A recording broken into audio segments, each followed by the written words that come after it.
ഒരു വശത്ത് ട്രഷറി കടുപ്പിക്കുന്നു എന്ന് ഗവൺമെൻറ് പറയുന്നു. ഇന്നലെ ഈ ട്രഷറി കടുപ്പിക്കാൻ വേണ്ടി ആയിരുന്നോ ഇന്നലെ സത്യാഗ്രഹം ചെയ്തത്?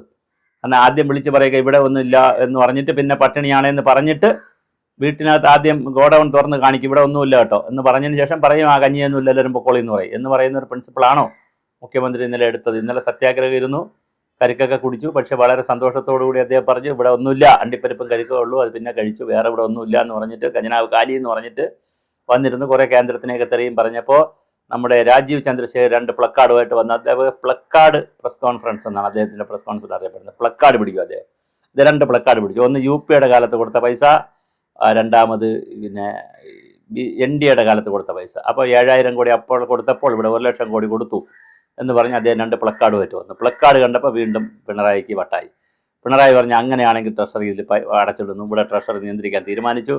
വലിയ കുഴപ്പമായി. അത് ഒരു വശത്ത് നടക്കുന്നു. മറുവശത്താണ് DA തന്നേ ഞങ്ങൾ പോകുള്ളൂ എന്ന് പറഞ്ഞ് 5 പഞ്ചദിന സത്യാഗ്രഹം തുടങ്ങി. അത് കഴിഞ്ഞ് പിന്നെ ജില്ലാതല സത്യാഗ്രഹം തുടങ്ങി.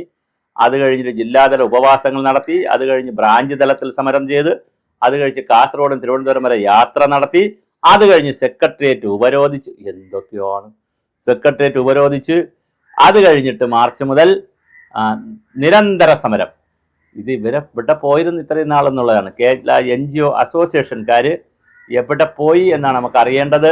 എവിടെ പോയി എന്ന് നമുക്കറിയില്ല. എന്തായാലും അവരിപ്പോൾ വളരെ സജീവമായി സെക്രട്ടേറിയറ്റ് നടയിൽ പഞ്ചദിന പരിപാടി ആരംഭിച്ചിട്ടുണ്ട്. അപ്പോൾ അതിൻ്റെ നേതാക്കൾ, സംസ്ഥാന പ്രസിഡന്റും സെക്രട്ടറിയുമായിട്ടൊക്കെ ഞാൻ സംസാരിച്ചിരുന്നു.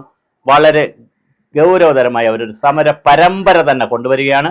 UDF അധികാരത്തിൽ വന്നാലേ അവർ നിർത്തുള്ളൂ. ഒന്നുകിൽ ഈ സമരം കണ്ട് സർക്കാർ കണ്ണു തുറക്കുക, അല്ലെങ്കിൽ ചെയ്യേണ്ടത് പിന്നെ അടുത്ത UDF വരുമ്പോൾ ഞങ്ങൾക്ക് ആവശ്യമായത് തരിക.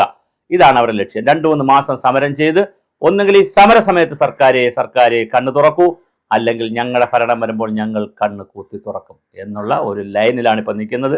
എന്തായാലും DAയും ശമ്പള പരിഷ്കരണവും എല്ലാം കൊണ്ടേ ഞങ്ങൾ പോകൂ എന്നുള്ള അതിശക്തമായ ഒരു സമരം പരമ്പര തന്നെ ആരംഭിച്ചിട്ടുണ്ട്.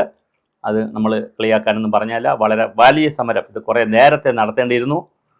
ഇതിനിടയിൽ ഭരണകക്ഷി അനുകൂലമായിട്ടുള്ള സംഘടനകളും ഭരണാനുകൂല സംഘടനകളും വെറുതെ ഇരിക്കത്തില്ല. ഇവർ തേങ്ങ ഉടച്ചാൽ ഞങ്ങൾ കൊപ്ര ഉടയ്ക്കും, ഞങ്ങൾ അതിനേക്കാൾ വലിയ സാധനം ഉടയ്ക്കും എന്നുള്ള, ഞങ്ങൾ എണ്ണയാട്ടും എന്നുള്ള നിലയിൽ അവരുടെയും സമരം വരുന്നു. ചുരുക്കത്തിൽ സെക്രട്ടേറിയറ്റിന്, പോലീസന്മാർക്ക്, കണ്ടോൺമെൻറ്റ് പോലീസിന് പണിയായി. അവരുടെ സമരവും വരുന്നുണ്ട്. അവർ സമരം ചെയ്തതിന് ശേഷം സർക്കാരിനെ കൊണ്ട് പ്രഖ്യാപിപ്പിക്കാനാണ്. എന്തായാലും അസംബ്ലിയിൽ, നിയമസഭയിൽ ബഡ്ജറ്റ് വരുന്നു. ബഡ്ജറ്റിൽ കുറേ കാര്യങ്ങൾ പ്രഖ്യാപിക്കണം എന്നാണ് സർക്കാർ ആഗ്രഹിക്കുന്നത്. ശമ്പള പരിഷ്കരണവും അതുപോലെ തന്നെ ഈ പറഞ്ഞ ഇതുണ്ടല്ലോ നമ്മുടെ പിന്നെ DA കൊടുക്കലും അതുപോലെ തന്നെ പിന്നെ പങ്കാളിത്ത പെൻഷനും എല്ലാം കൂടി സർക്കാർ ആലോചിക്കുന്നുണ്ട്.